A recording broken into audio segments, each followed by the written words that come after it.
뉴욕 증시가 또다시 소폭 하락 마감을 했습니다. 뭐 표면적으로는 보합 수준이라고 볼 수는 있겠습니다만은 전반적으로 투자 심리가 조금 많이 가라앉은 듯한 느낌입니다. 자, 투자 심리가 가라앉은 이후에는요, 국채 금리가 상승한 부분이 있었죠.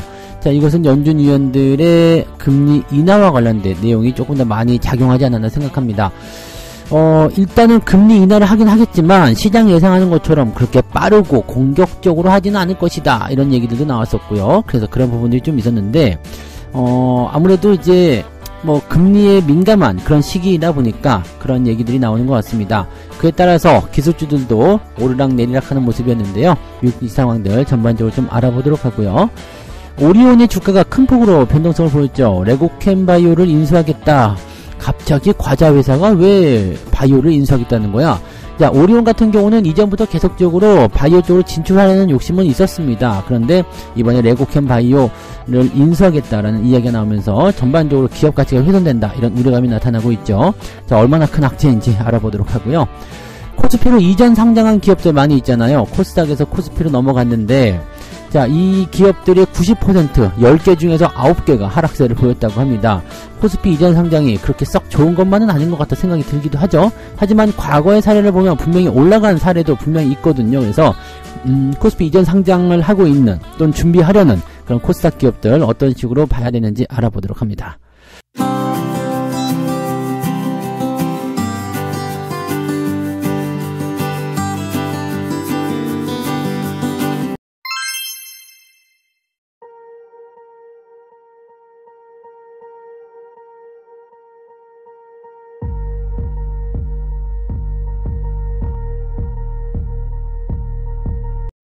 네, 반갑습니다. 오늘은 1월 17일 수요일입니다. 미국 시장은 별 볼 일이 없어요. 근데 우리가 여기서 또 건질 만한 기대감이 좀 있긴 있습니다. 그래서 가만히 따져보니까 그렇게 또 나쁘지는 않아요 라고 얘기를 또 해줄 수도 있을 것 같거든요. 그러니까 그런 부분들 같이 좀 알아볼 텐데, 아무래도 요즘에는 이제 안팎으로 좀 뒤숭숭한 모습도 좀 있기는 있죠. 뭐 지난번에 보니까 트럼프가 공화당 쪽에 대선 후보로 나올 것이다, 이게 좀 확실시 돼가는 듯한 느낌이 좀 있잖아요. 그러면서 북한의 김정은이 뭐 대한민국을 주적으로 삼겠다, 뭐 이런, 요즘에 좀 이런 얘기 많잖아요. 그래서 뭔가 위협적인 그런 얘기들이 많이 있는데, 트럼프가 이제 새롭게 대선에 진출해서 정권을 잡게 되면 북한이 우리를 패싱하고 우리를 차단하고 미국과 직접 통하겠다, 뭐 이런 식의 얘기들도 같이 나오긴 하더라고요. 그래서 여러 가지로 지금 뭐 이야기들이 많이 나와 있긴 한데 뭐 그런 것 때문에 지금 미국 증시가 흔들리는 모습은 아닌 것 같고요. 국채 금리가 조금 올라갔어요. 그래서 그런 부분들이 시장에 대한 압박감을 주고 있고요. 기술주들은 혼조 양상을 보이는 그런 형태로 가고 있는 겁니다. 다우지수는 마이너스 0.6% 하락했고요. 나스닥은 마이너스 0.19입니다. 다우지수는 마이너스 6이 아니고 0.6이죠. 마이너스 0.6 하락이고요. 나스닥은 마이너스 0.19 하락입니다. 그래서 실질적으로는 이제 퍼센테이지로 본다면 그렇게 많이 밀린 것도 아닙니다. 그냥 언제든지 나올 수 있는 그런 형태의 변동성이긴 한데 그냥 부담스럽죠. 마음에 안 들고요. 떨어지는 거 싫어, 이런 식의 느낌이라고 생각하시면 될 것 같아요. 내용을 좀 살펴볼게요. 주요국의 중앙은행들의 기준금리 인하 기대감도 후퇴를 한 상태에서 아무래도 좀 이렇게 부담스럽다, 주가도 많이 올라서 좀 부담스럽고 막 그런데 기준금리도 인하를 안 한댄다 막 그러고 있는데 지금 해외 쪽 문제뿐만 아니라 미국 내에서도 기준금리 인하에 대한 부분들을 너무 설레발치지 마라, 너무 앞서가지 마라, 이렇게 얘기가 나오는 거죠. 자, 오스트리아 중앙은행 총재, 그러면서 ECB 통화정책위원인 이 로베르트라는 사람은요, 뭐라고 이야기를 했느냐면, 지속적인 인플레이션 때문에 경기 침체를 더는 배제할 수 없다고 하더라도 올해 ECB는 기준금리를 내리지 못할 것이다. 근데 이거는 우리가 생각할 필요가 있어요. 유럽 같은 경우는 미국보다 한 템포가 느리게 갈 수밖에 없습니다. 이거는 지금 예전 리먼 사태 때부터 계속 진행되는 부분들이에요.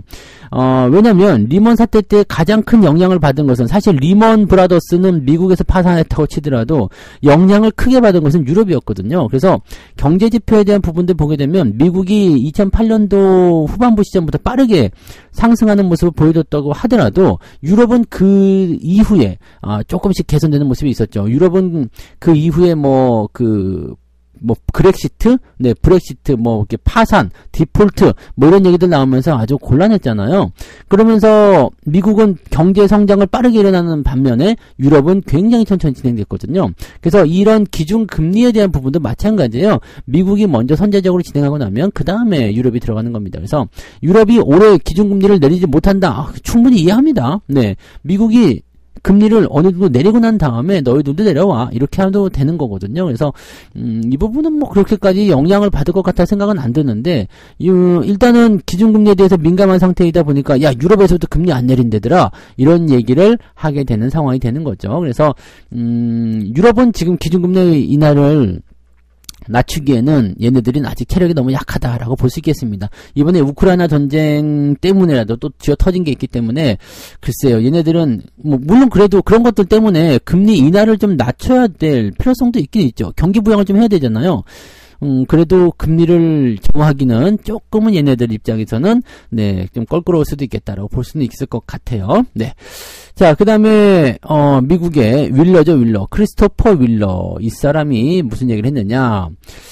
비둘기파적인 입장을 내세우긴 했어요. 그런데 뒤에 이제 사족을 달았죠. 서두를 필요는 없다. 네.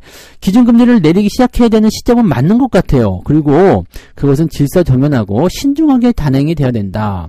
그리고 진행을 하기는 하겠지만 과거 사례를 보면 빠르고 큰 폭으로 내리는 경향이 있었지만 그건 과거의 일이다. 이번에는 급하게 내릴 이유가 아직은 없는 것 같은데요. 라고 얘기를 해버리는 거죠. 그러니까 금리 인하 하긴 할 거야. 그런데 너희들이 생각한 것만큼 그렇게 급하게 빠르게 진행하지는 않을 거야. 천천히 가자. 이런 식으로 얘기를 하는 거죠. 이 사람도 아직은 확정을 지을 수 없기 때문에 이렇게 말을 했을 거라고 생각은 합니다. 네, 그래서 전반적으로는 기준금리 인하에 대한 네, 그런 부분들은 확정적으로 진행은 되고 있지만 상황은 어떻다? 네, 시장 너희들이 너무 서두르는 거 아니냐? 너무 급하게 생각하는 거 아니냐? 이런 쪽으로 분위기를 몰아가고 있다 보시면 되겠죠. 3월달에 금리 인하를 하더라도 그것이 시작점이 될지언정 금리 인하가 빠른 속도로 진행된다라는 의미는 아니다. 이렇게 시장이 해석을 해야 될 것이다. 라고 생각을 하시면 될 것 같습니다. 뭐 근데 3월에 하든 5월에 하든 저는 5월에 하는 게 더 좋아요. 네.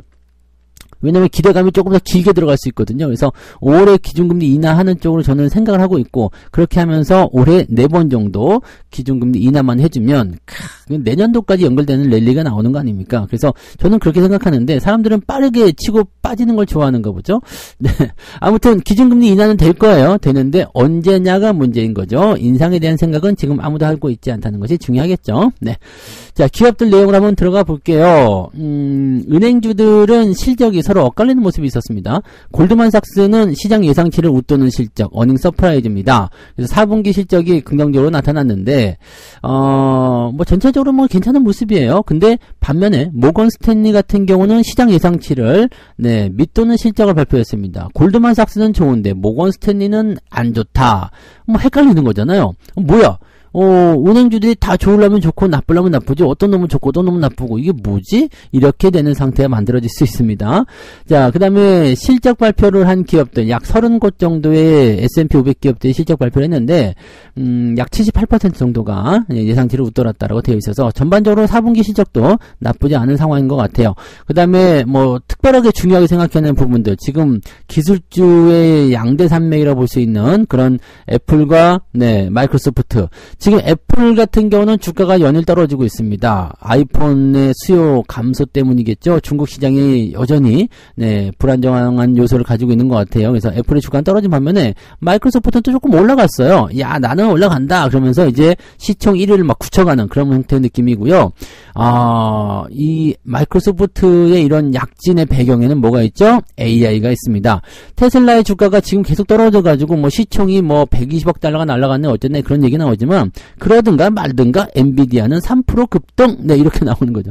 엔비디아 왜 급등했어요? AI 때문이고요. 또 한 가지 AMD도 증권사들의 좋은 이야기를 받아들입니다. 그래서 오늘 8%나 올라갑니다. AMD가 올라간 이유는 뭐야? AI 관련된 부분에서의 너도 기대감이 있구나 라고 얘기가 나오는 거죠. 자, 중요한 거는 지금 갈라지고 있는 거예요. 2차 전지고 뭐고 일단은 다 밀려나가는 모습인데 AI 관련된 종목군들은 계속 올라가고 있습니다.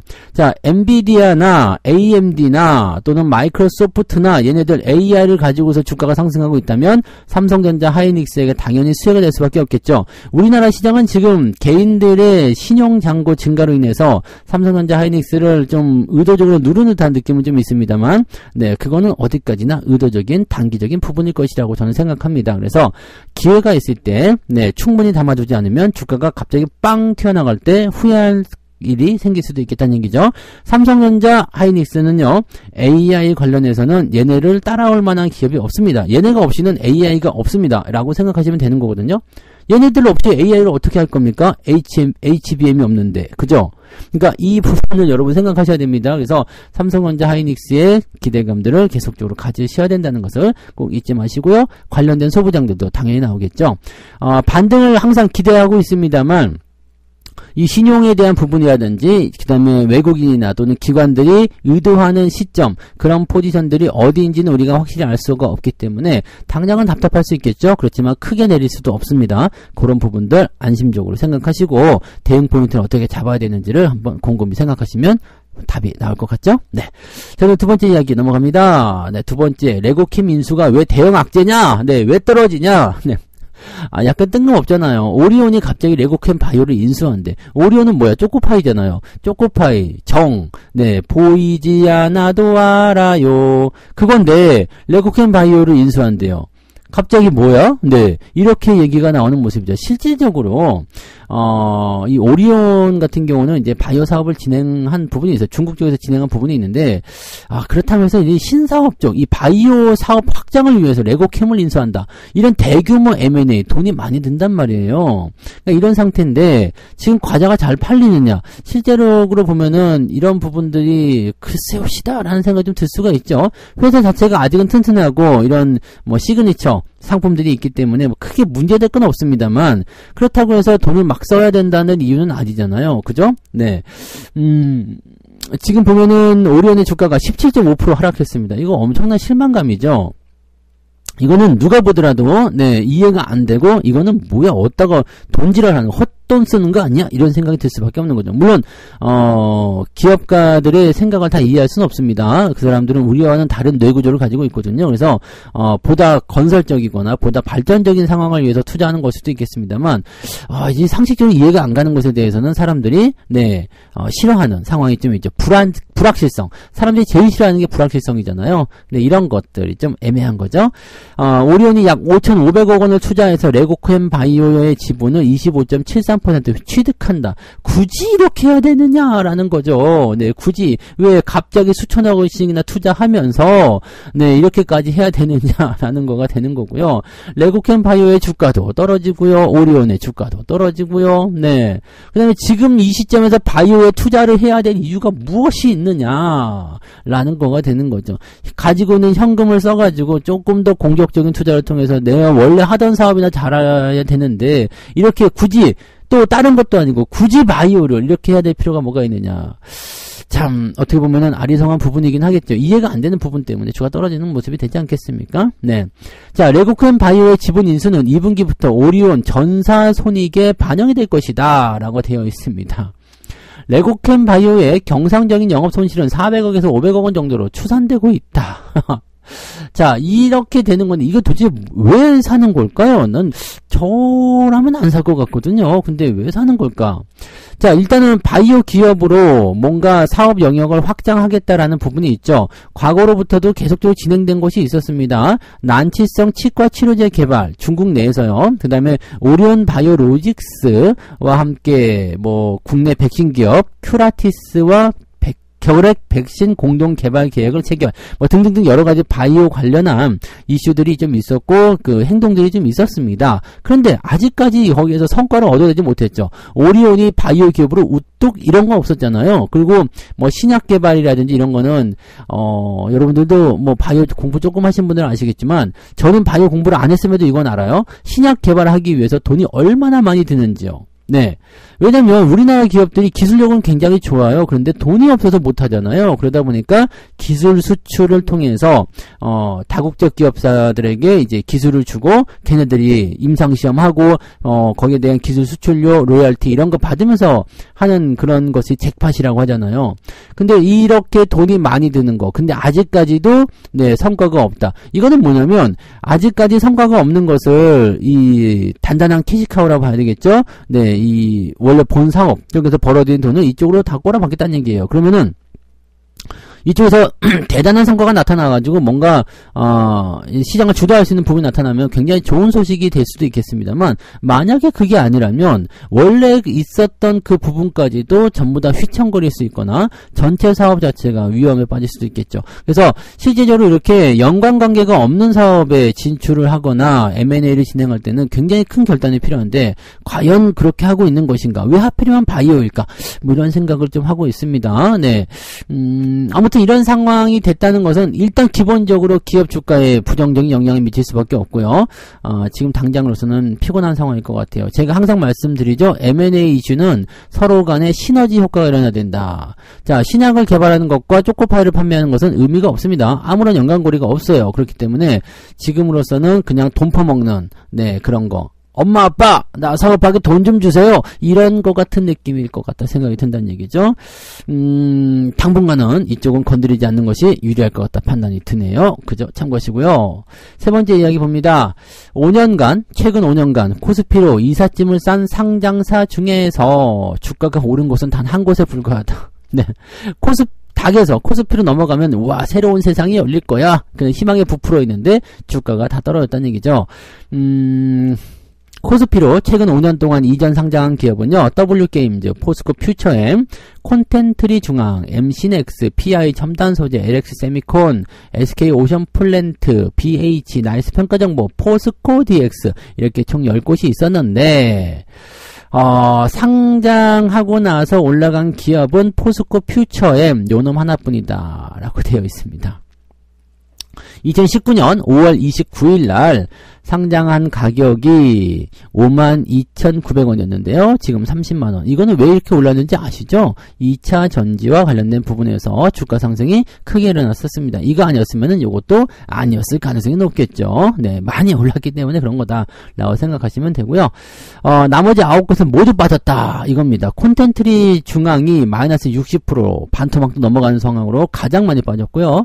그 다음에 PI 첨단 소재 2021년도에 상장한 거, 그 다음에 MC넥스가 PI 첨단 소재는 50% 떨어졌고요.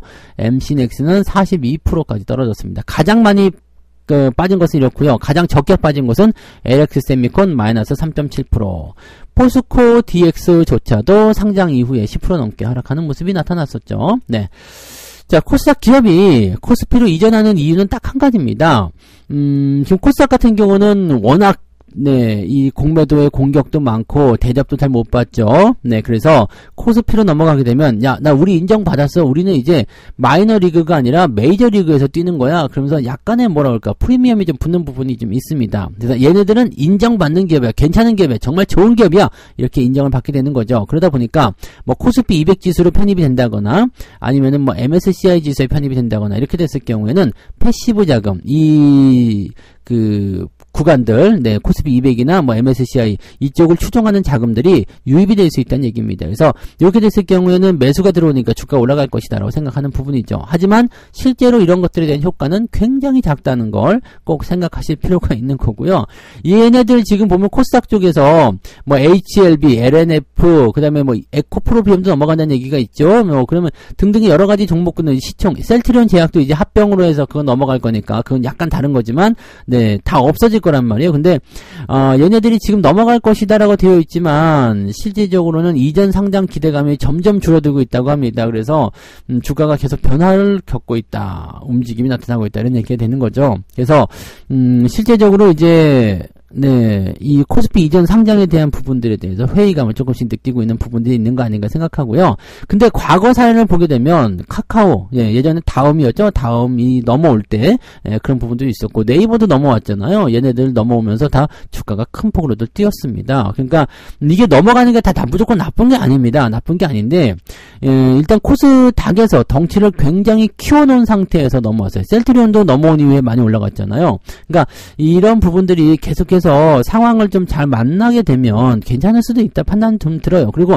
제가 보는 입장에서는 코스닥에서 코스피로 넘어가는 게 나쁜 소식은 아니에요. 왜냐면 일단 큰 물에서 논다는데요. 네, 아무리 뛰어봤자 그냥 조그만 수준밖에 안 되는 건데 큰 물에서 놀게 되면 얼마나 멋지겠습니까? 그죠? 네, 그런 부분들이 나오게 되면 일단은 들어오는 자금들, 규모, 단위가 달라지기 때문에 기대감이 더 커지는 게 맞다고 생각합니다. 근데, 좀 과하게 올라온 기업들 있잖아요? 과하게. 그냥 뭐 테마나 이런 것 통해서 시가총액으로 어거지로 우겨놓은 기업들, 네, 예상했던 것보다 더 많이 주가가 상승했던 기업들, 이런 기업들 같은 경우는 코스피를 이전 상장을 한다고 해서 거기서 더 매수가 들어올 것이다 이렇게 생각하기는 어렵습니다. 이미 고평가라면요 코스피로 넘어간다고 하더라도 고평가는 그대로입니다. 사람들이 눈이 혜태가 아니거든요. 그러니까 고평가 기업을 굳이 내가 뭐 달라고 사냐 이렇게 될 수가 있는 거죠. 그래서 코스피로 이전하기 전에 나타나는 부분들이 좀 부담스러울 수 있다는 것을 참고하시고요. 대신에 이런 거 있습니다. 코스닥 시장에 있는 동안에 있었던 공매도와 같은 부분들은 코스피로 넘어갈 때 성산이 돼야 되기 때문에 코스피로 이전하기 전에는 주가가 잘 안 빠지는 경향이 있고요. 코스피로 이전한 이후에는 새롭게 시작하는 부분이라서 일단은 뭐 그렇게까지 나쁜 것 같아 보이지 않습니다만 아무래도 뭐 여러 가지 부분들이 있겠죠. 그래서 너무 많이 올라간 기업들 같은 경우는 뭐 무슨 지랄을 하더라도요, 무슨 짓을 하더라도 많이 올라간 기업들은 조심하는 것이 맞다 이렇게 생각하시면 되겠죠. 최근 5년 동안 코스피를 이전 상장한 기업의 90%가 하락세를 보였다는 거, 이 수치를 보시면 우리가 이게 무조건 내가 코스피 이전한다고 해서 무조건 내가 따라가야 될 것이 아니로구나 라고 생각할 수 있을 거라 생각합니다. 네. 자, 이렇게 해서 오늘 세 가지 이야기 전달해 드렸습니다. 국채금리가 상승세를 보였죠. 10년물 국채금리가 4%대까지 다시 올랐어요. 그래서 미국 시장이 하락했다고 나와 있는데 이것은 이제 말씀드렸던 것처럼 금리 인상에 대한 금리 인상은 아니죠. 금리 인하에 대한 기대감이 많이 후퇴하다 보니까 이런 일이 벌어졌다. 근데 기술주 쪽에서는 AI가 막 치고 넘어가는 모습이 있어서 뭐 그렇게까지 나빠 보이지도 않습니다. 왜냐면 저는 AI의 진심이거든요. 그래서 그쪽 AI 또 우리나라는 반도체 이런 쪽으로 보고 계시는 분들은 글쎄요 뭐 그러든가 말든가 우리만 잘 가면 되죠 라고 생각을 하실지도 모를 것 같아요. 레고캠 바이오 인수, 여기서 우리가 한 가지 교훈 얻는 것은 뭐예요? 관련이 없어 보이는 기업들끼리의 M&A는 시너지가 없다. 이것은 어느 한쪽으로의 돈의 쏠림이 일어날 수 있기 때문에 모두가 에브리바디가 위험해질 수 있는 상황이다 라고 해서 지금 현재 상황이 안 좋은 거라고 보시면 되겠습니다. M&A는 무조건 시너지가 있는 것이 좋은 결과가 나오는 겁니다. 자, 코스피 이전 기업, 코스닥에서 코스피로 짐 싸서 이사간 기업들의 90%가 하락세를 보였다는 거. 무조건 좋은 것은 아니다. 물론 좋은 것도 있습니다만 무조건 좋은 것은 아니다라는 거. 그 다음에 요즘처럼 무분별하게 그냥 넘어가는 거. 너도 간다 나도 간다 다 같이 가자 이렇게 하는 부분들도 결과적으로는 결코 좋은 그런 평가를 받을 수 없을 겁니다.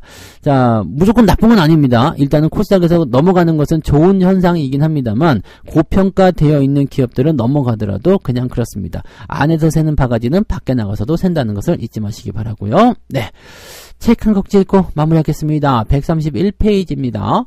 주식 시세는 상승세라고 하더라도 자잘하게 오르고 내림을 반복하게 된다.